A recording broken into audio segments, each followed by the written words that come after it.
Hello, everyone. Welcome to Click Moments, where the right information at the right time is a portal from where you are to where you want to be. And I'm your host, Beth Orr. And today, this episode is for you. If you're somebody who has wanted to move forward with a project or something in your life, but you've been struggling to even get started, or maybe you've gotten started and you've gotten a little bit of traction, but you haven't been able to sustain the momentum. Or maybe you don't even know where to begin. So whatever stage that you're at in doing something new, you'll find this episode valuable. There's been times in my life that I've wanted to do something completely different. And sometimes we're just so tapped and our bandwidth is so limited that it feels overwhelming to even consider doing anything new. I know what that's like. And what I found in those times was I had to learn something new. I had to learn something that I didn't currently know. Because think about this. If we currently know what it is that we need, then we'll move forward. But there's something about what our knowledge is right now that stops us from moving forward. It could be we're just too exhausted. We know exactly what we're supposed to do, but we can't even get to the first step because we're too exhausted. Even then, there's an initial first step. There's getting less exhausted so that you can actually take that first step if you feel like you know what that first step is for you. So when we think about this, knowledge and learning new information is always something that's going to be able to help us because we just need to figure out what the next right step is. Now, I'm a next right step person. I appreciate just knowing a little bit because what I've found is that when I know all of this body of information, sometimes it can disable me. I can get decision fatigue and I can be like, whoa, that's too much. I can't do the whole thing. But I do know that there are people out there who like to kind of have as much information as possible. And so that means you need more information than just the next right step, right? But regardless of which one that you need, it's always new information that's going to help you.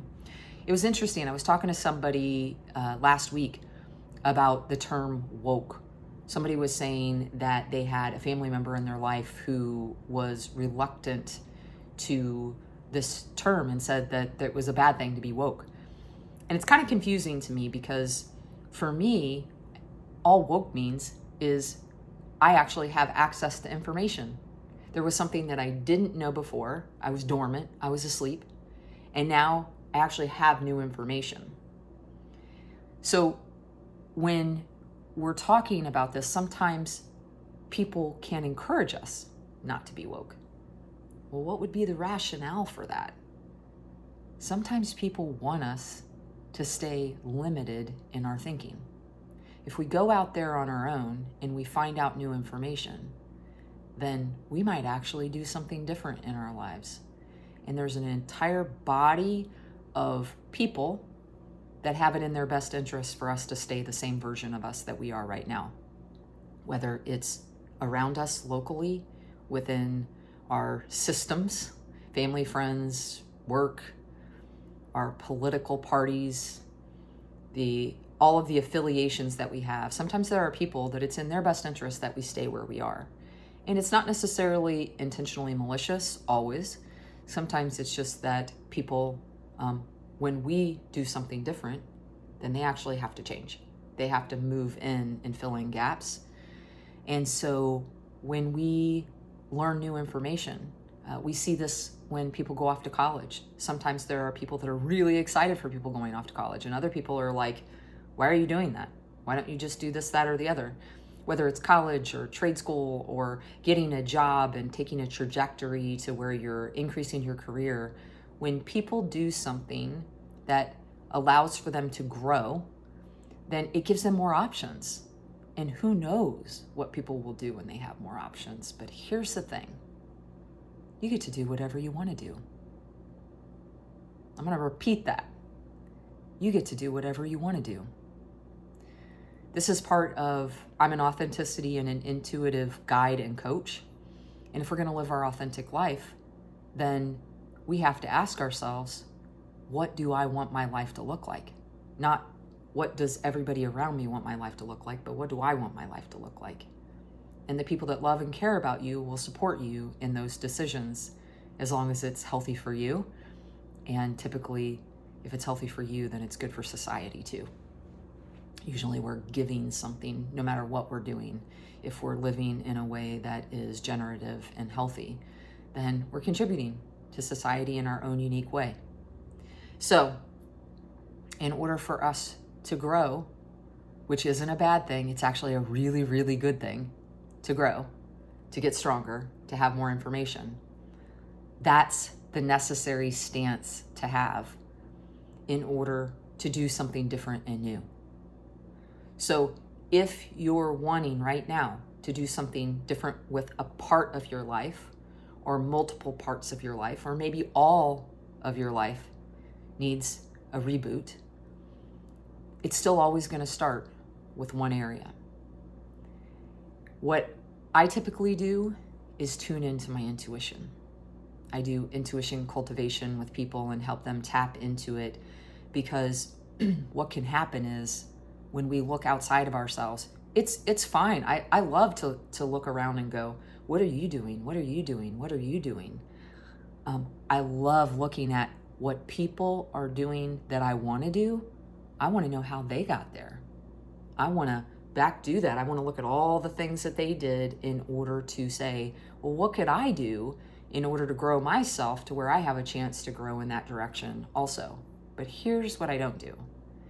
Ask this person what I should do and then go do that. That's what this person should do. All of these individuals are helping us to grow based upon what their personal perspective and lens is. But we have to do the analysis ourselves, whether it's our right direction or not. I'm an introvert, so I love learning from books. And whether that's an audible book when I'm driving to and from places, or just at home reading, or going to a park or somewhere in nature. I love hiking to the top of a mountain, having a book, right? But I also love to learn from podcasts. These are more isolative tasks that introverts can do on their own, which we love. But I'm an introvert who extroverts well, which means I love people. And I also love learning from events, anything that's out here in the world. Like a lot of times there's book tours, or there are people that we can interact with, that we can learn from. If there's somebody in your life who's doing what you want, that you actually know firsthand, then ask them to go to lunch and learn. Like, what did you do to do this? What was your first step? How did you start, right? But I tap in with my personal intuition and I ask myself, I start to tune in and I get really silent and quiet in order to listen to what the universe is starting to tell me uniquely is the next direction that I can go, that one step that I can go. Oftentimes there's a resource or an event or a person that comes out to me. Sometimes it's somebody that I know, but sometimes you'd be surprised the number of times when I tune into myself or something that is a resource that I don't even know where this came from, but it tags me and I'm like, I'm gonna look that up.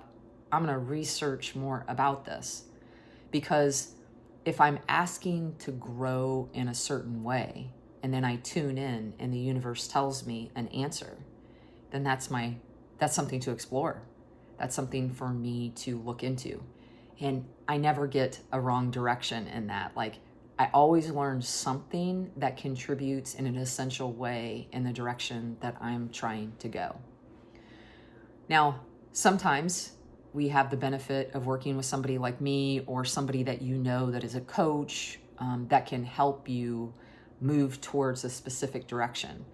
But we don't always have resources. Like when I first started, I was so tapped out. I didn't have that kind of bandwidth. And I also didn't know somebody at that particular juncture that was doing exactly what I was looking, that had that skill set to grow in the way that I was asking to grow. And so when you look at my website, if you're somebody who is ready to engage and you need somebody to come alongside you, I have coaching sessions that you can look at. But if you're somebody that wants to do this on your own and just get started, then take a look at the section that is empowering resources. There's an entire, at the top of my website, www.bethor.com, there's an empowering resources section. It's listed into books and podcasts. And I listed ones that specifically have greatly impacted me over the last 3 years. Over the last 3 years, I've been going into myself and asking the universe to give me some guidance into ways that I can grow and seeking information that I didn't know before. And these are just books and podcasts. I cannot tell you the hundreds of people that I've talked to, that each conversation or event that I've been to has significantly helped me. But because these are one-on-one or past events, I've only listed the things that are accessible to you ongoing. And what I would also encourage you to do is that as you are asking into the universe for that thing that you're hoping for, or that goal that you have, or this dream that you want, then ask for specific guidance. Say, what's my next step? Is there a book that I should be listening to? Is there a podcast? And if you get directed to one, once you're there, look for a specific section that rings to you, that kind of pings you inside. Or maybe even there's a specific, maybe there's 200 podcast episodes, but 2 or 3 kind of get your attention. Trust that. Just listen, and you'd be surprised at the number of times that this is guiding you to something that is specific to you that you need to hear right now.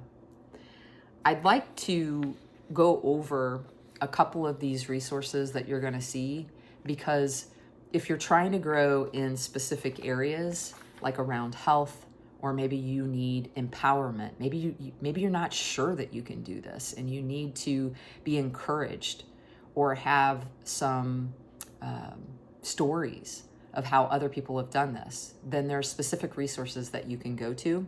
Maybe you need an expanded perspective, or maybe there are some limitations spiritually. I've talked to several people recently who have distanced themselves from their spiritual and religious traditions because of past experiences. And so I encourage people to discover a new perspective, to learn yourself, and to grow, and to find an expanded understanding about what could be possible in the world, and then how that can possibly affect your life.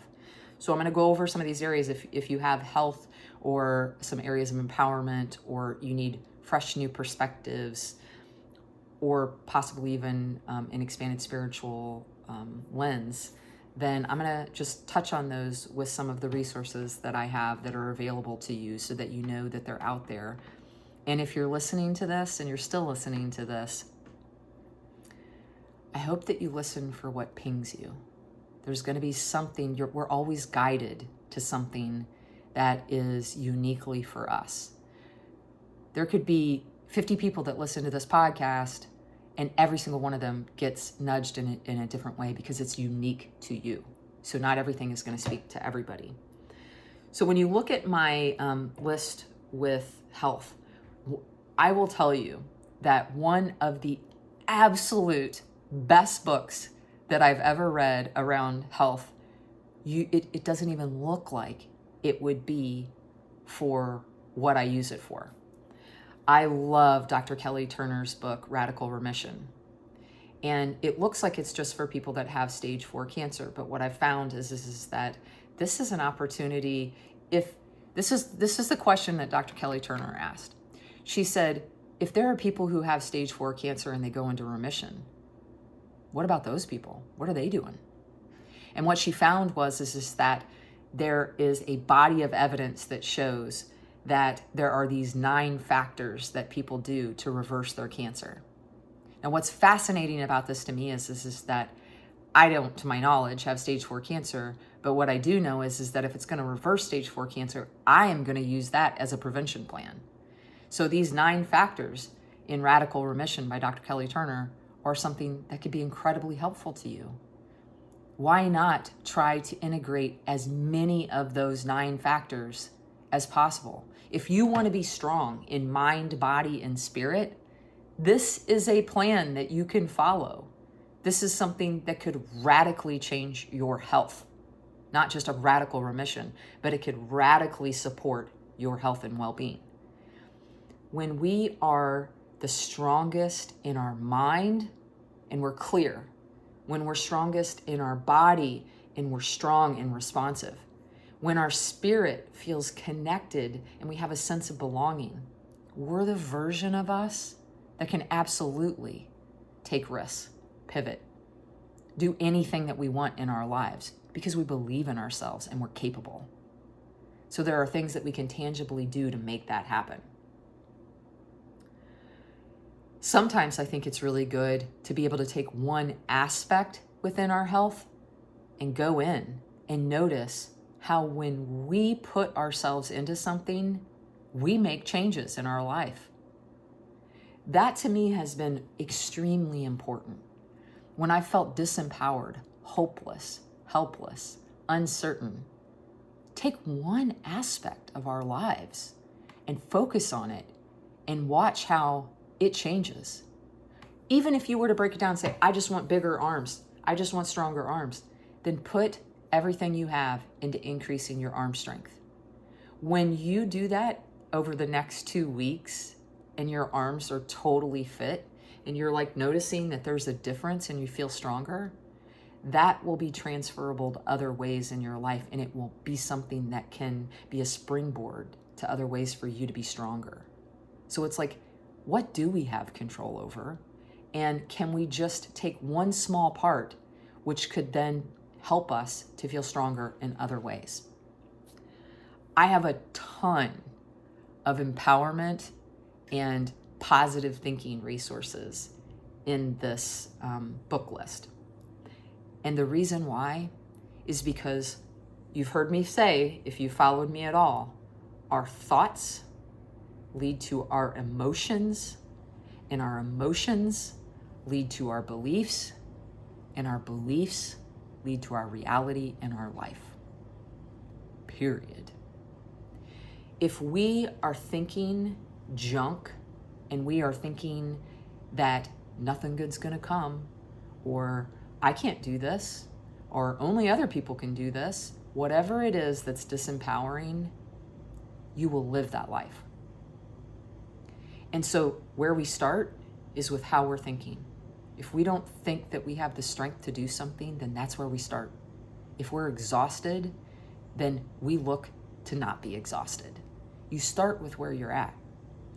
And number one, I will just tell you, there's like every Brene Brown book is in here, okay? Because Brene Brown is, in my mind, the go-to person if you are trying to become an empowered individual. Doesn't matter if you're a male or female, Brene Brown is the person that's going to help you look at your life and say, I can do it. When you look at the gifts of imperfection, she allows for us, she gives us permission to not be perfect. And how many of us need that permission? But she goes deeper into that. She gives us some meaning and rationale to that. Braving the Wilderness by Brene Brown, that makes you realize that when you're going out there and you're going for your dreams, you might be the only one there that's going for your dreams exactly how you are. That's a little unsettling, but she gives you information that can help you along your path. The bottom line is that you're going to do it or you're not. And if you're not going to do it, you got to let that stuff go. But if you are going to do it, then stop suffering. You got to look for the information that you need to get you past this particular hump that you're in to get you to the next place, right? So we got to get those resources in front of us and commit to it. If you say, I just don't like to read, then do you drive your car? Get an Audible book.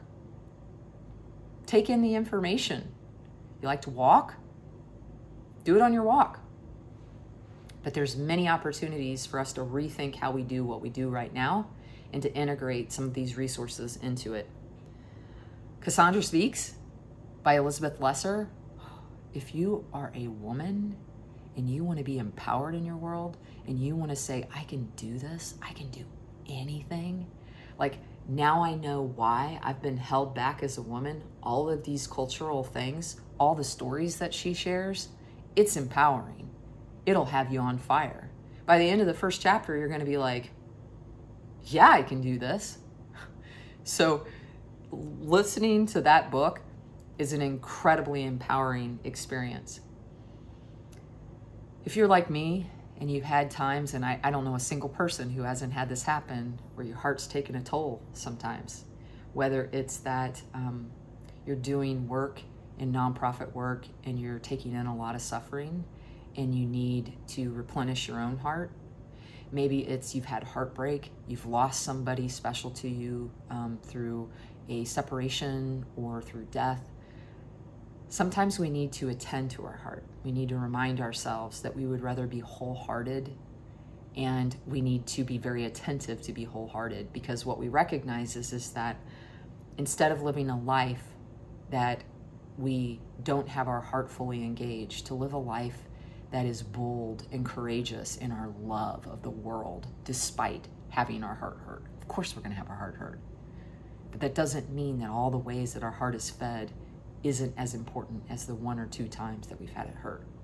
So I've listened to Hafiz, there's a daily reflection by Daniel Lipinski, and I just take one Hafiz poem every single day and just take that in, let it marinate in my heart, just to keep it being renewed, right? There's other ways in my relationships with other people around me that happens, but there's something about, I know those relationships. This is a new way that's kind of unexpected, and it's very intentional. If you're somebody who needs to remind yourself that there's broadened perspectives, like sometimes we don't know what we don't know, and sometimes we don't know that we're holding ourselves back because we have this fixed mindset. That's the biggest way that I want to be cognizant that sometimes I think, oh, this is the way the world is. But we don't know exactly how the world is. We have a concept, but we should always have this spirit of wonder and curiosity and exploration, right? And so there are some books on this list that will help you expand your perspective. And every time you learn about something that is relatable and is germane to what your own life, then it's applicable to other areas. So for example, The Hidden Messages in Water by Dr. Emoto. This book is incredible. It's going to teach you how water, when you take pictures of water, the very same water, when you treat that water differently, I'm just going to give you one example just so that you can go, whoa, what are the implications to you in your life when you understand something like this? You have the same water source. You put a water here, here, and here, the same water. When you look at the molecular structure, it's the same. Now, I'm going to say kind, loving, generous things to this one. I'm going to say mean, terrible, put you down kind of things to this water. Very same water. This one, I'm just going to ignore it. I'm going to neglect it. Well, what he found is when you look at the molecular structure of that water, it's changed. This one, when you freeze it, is crystalline and beautiful, and you can just tell. It's like a snowflake. You can tell that this is good. You don't have to be a scientist to know that this image is a good image. When you look at this image, it is actually dark and amber color, and it's different. And then you look at this image, and it's mangled and disconnected. The neglect is actually worse than the bad words, right? The bad attention. What's the impact to us in our life? We're predominantly water. So if I'm speaking to you and I'm saying something kind to you, how does that change your molecular structure? If I'm speaking to somebody else and I'm saying mean things, how does that change that person's molecular structure? When I'm completely ignoring you and I think that that's okay to just ignore you, it's actually really bad for kids or adults to be completely ignored. And so once we understand that, we can do better. We're responsible for that. It doesn't matter how somebody else treats us. What matters is how we treat them. We're responsible for that. And so once we understand that, it changes our whole interaction with people. That broadens our perspective. It changes our understanding of the world. And then that loosens us up with our own goals. And it helps us to be able to be like, how can I apply this? what's something different that I'm now aware of with how I interact with people, right? There's a book called My Grandmother's Hands. If you haven't read this book, if you want to learn in our society right now how we can be responsible for whatever your cultural background is, for what our belief system is, you want to know how you've been shaped, how you're contributing to the descent or the connection that we have in this world, consider this book. The Miracle Man. It's a book by Goodman. And this book tells about a man who almost died. He fell out of a plane skydiving, his chute didn't open, and he broke almost every bone in his body. But he ended up, after a long time, walking. When you listen to this story, there is nothing that we can't do. There is absolutely nothing on the table that you can't do when you read this story, because you're going to be like, this guy can focus for 1 full month on batting his eyes. For a whole month, he can focus on this just so that he can get to the next step. You have way more capabilities than that. When we start to see this, then we're like, what can I do? It's transferable to us. It gets exciting, right? Last section I'm going to talk about is spirituality. Tosha Silver has a couple of books, Outrageous Openness. And she also has, I think it's This Is Not Your Money. And what she talks about is when we give ourselves up and we release control and we're open to what the universe has, when we're asking for something from the universe and we're saying, hey, help me. When we do this sort of stance and we kind of get out of the way and then we just act when we know that we're being responded to, our world changes. Even if you try it with something small, then you can apply it to something a little bit bigger and a little bit bigger and gain more confidence. It's a skill. Any kind of, like, your intuition is a skill, trusting your gut is a skill, right? Another book is Everything is Spiritual by Rob Bell. Rob Bell, I can't say enough about him. There are many times that I didn't necessarily feel that what I had learned in my upbringing resonated completely with me. Certainly there's the basic tenets rang with me, but there was many concepts or ways that I saw people interacting in this world that were supposedly religious that didn't resonate. And Rob Bell is one of those people that really has a perspective and a way of looking at spirituality that expanded my understanding of what was possible in the world. He also has a podcast called The Robcast, and I just started intuitively going, which one should I look at? And I pick a random one, and it always was responsive in some way to a way that I needed to be healed and move forward in a new way. I always felt stronger. There's also A Course in Miracles by the Foundation of Inner Peace. And the more we can understand about our connection to this amazing universe beyond us, these are daily practices that we can do and go throughout the year. The more we understand, the more we can expand and grow in ways that resonate with us. So I have these empowering resources on my website. It's updated as of today, because I added a couple more that I'd recently read. And I just wanted to highlight that today, because regardless of where you're at, the bandwidth that you have, how you're trying to grow and learn, I feel like that's one of the things that I'm really passionate about, is continuing to offer resources to folks that get all of us considering how can we grow and in our unique way. And so I wanted to make sure to highlight that for you today. I want to encourage you that if you're on your path, to keep tuning into yourself, to keep tuning into this part of you that is asking and connected to spirit beyond, where you can get unique answers within you. So when I say tune into yourself, it's tuning into the part of you that is connected to spirit beyond. And so that's where you're going to get your unique answers. So if you have any questions, please reach out to me at beth@bethor.com. You certainly can post any comments and share anything that you've read or that you find to be particularly helpful on this list for other people. I would love to learn what books and podcasts from you have really helped you grow and have resonated with you. So I would appreciate it if anybody has any that you'd like to share. But we're all in this together. And so I want to continue to encourage us to lift each other up and to share what's working in our lives when we're able to move beyond something that's holding us back or is blocking us and gets us over that hump and encourages us. So hope this has helped. Thank you. Special thanks, as always, to Micah Mackenzie, who did the incredible cover art for Click Moments. And until next time, my friends, peace, love, and light.